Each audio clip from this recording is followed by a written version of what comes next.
Olá pessoal, tudo bem?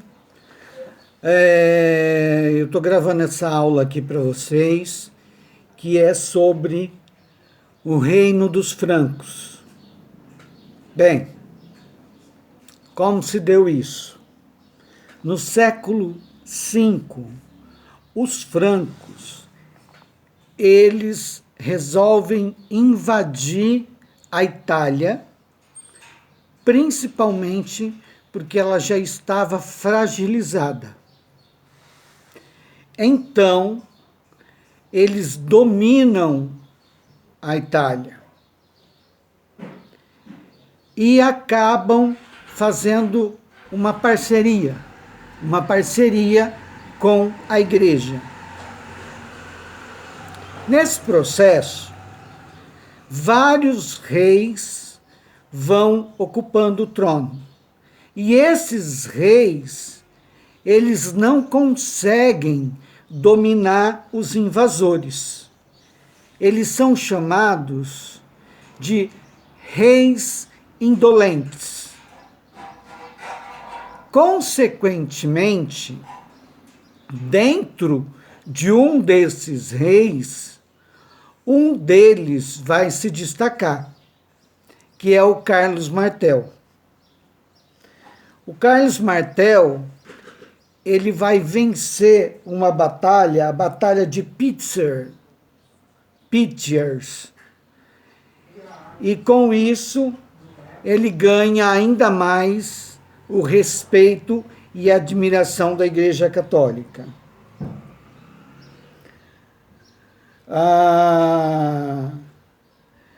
Existe nesse processo um período de que os reis eles não mandavam tanto, então tinham os funcionários públicos.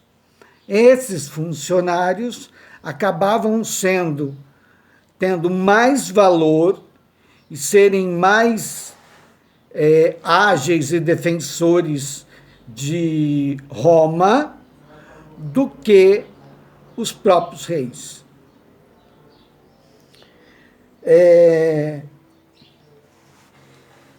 Aí vai acontecer uma sucessão de morre um rei, sobe outro, morre, sobe outro, morre, né? E vai ter a ascensão de Carlos Magno. Carlos Magno abre as portas para seu filho Pepino o Breve, para garantir o reino dos francos. Apoiado pela igreja, ele conquista a Península Itálica,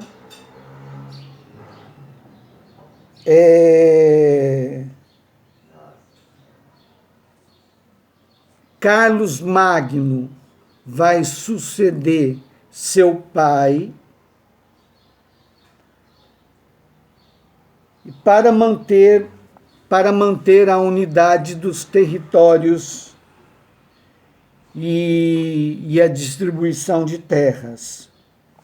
Essa distribuição de terras, ela se dá parte para os nobres, parte para a Igreja Católica. A gente não pode esquecer que a Igreja Católica foi dona de 1/3 da Europa.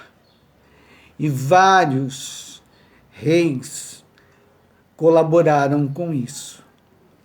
Não foram os papas que saíram dando espadada e dando tiro, né? Bem, tiro naquela época era complicado, né? Bem, não tem tiro naquela época. Tinha flecha, tinha canhão, né? Tinha lançador, mas revólver e espingarda não tinha. Isso é coisa do modernismo.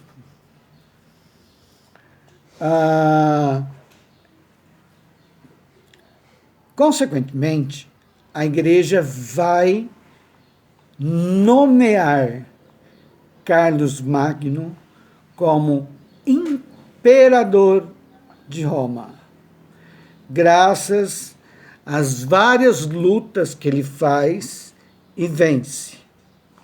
Então ele se torna o imperador de Roma. Deixa eu virar aqui a colinha.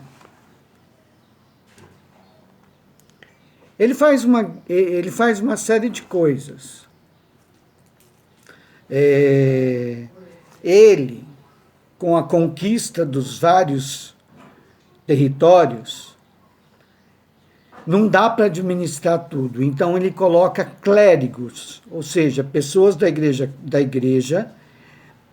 para cuidar desses lugares, desses territórios. No entanto, ele cria o Missi Dominici,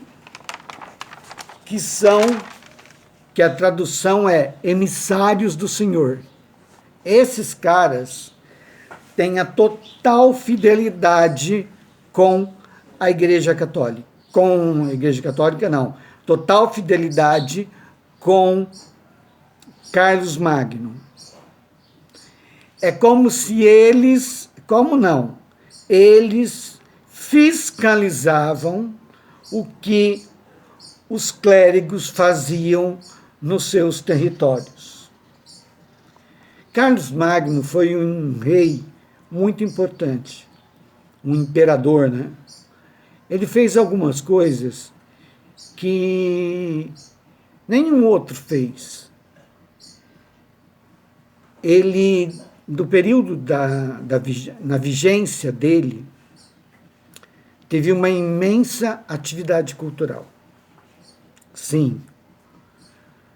Teatro, a música, a literatura foi muito expandida, foi muito presente.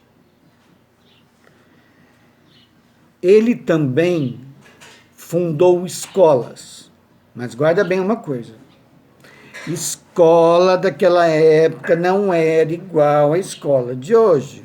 Um sentadinho atrás do outro, com uma lousa, e o professor escrevendo, e o aluno copiando, e o professor explicando. Não, não é nada disso. Viu? É o seguinte: as escolas, elas eram redondas, o interior, e ela tinha degraus. O professor ficava no meio desse círculo e os alunos em volta.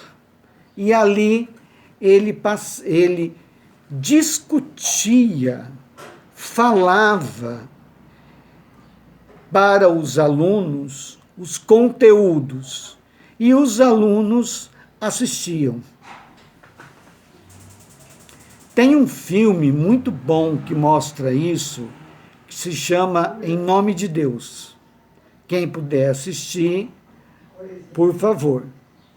E tem um outro também, que mostra um processo um pouco diferente, mas é igual, no sentido do professor falar e não ter lousa, essas coisas, que é o filme Martinho Lutero. Bem, ele pediu para que várias obras greco-romanas fossem traduzidas.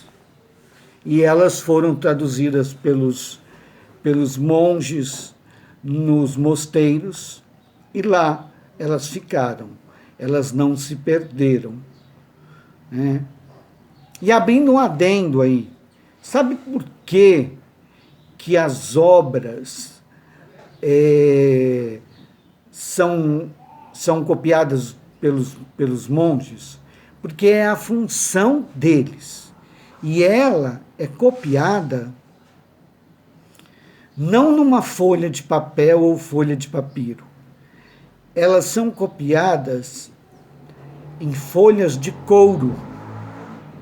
Por isso, nós temos hoje em bibliotecas livros raríssimos, que ninguém pode ver, ninguém põe a mão, que são daquela época. Feito, copiado, escrito pelos monges. Aí, como a vida é breve, Carlos Magno morre. Isso. Vai, que vem outro. E aí tem uma disputa, né? Porque Carlos Magno morre, outro assume o poder. E esse outro tem 3 filhos, que é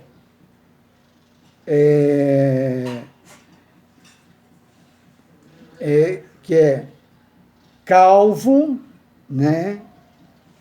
Ele vai se tornar o rei da França Ocidental. Luís, o germânico, vai cuidar da França Oriental. E Lotário tornou-se rei da França Central.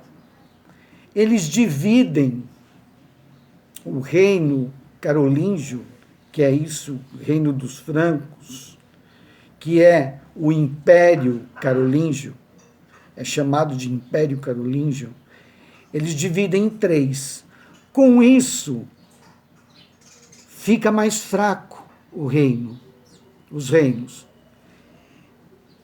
E os normandos conseguem invadir as terras. Por quê? Porque elas estão frágeis. E eles passam a vencer as batalhas. Isso caracteriza uma nova forma de divisão dos reinos, né? E os germânicos, ele vai também criar seus reinos.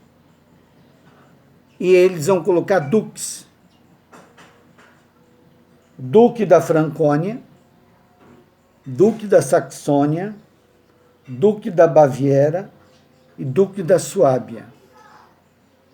Além da invasão do Império Romano. Com isso, a gente tem a queda do Império Carolíngio, que é o que deu fim ao reino dos francos. Consequentemente, substituído pelo poder dos nobres proprietários de terra. O que é isso?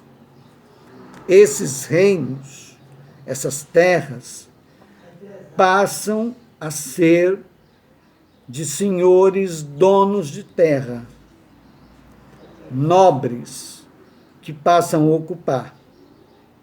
E a gente passa a ter um novo mapa da Idade Média. Porque tudo isso que a gente falou está acontecendo no início da Idade Média. Eu vou passar para vocês um texto com 4 perguntas e mais esse vídeo para vocês assistirem. Eu sei que não é o melhor vídeo que vocês já viram, mas eu estou me esforçando, estou aprendendo. Até logo, logo eu pego o jeito da coisa. Tá bom? Obrigado. Um beijo para vocês.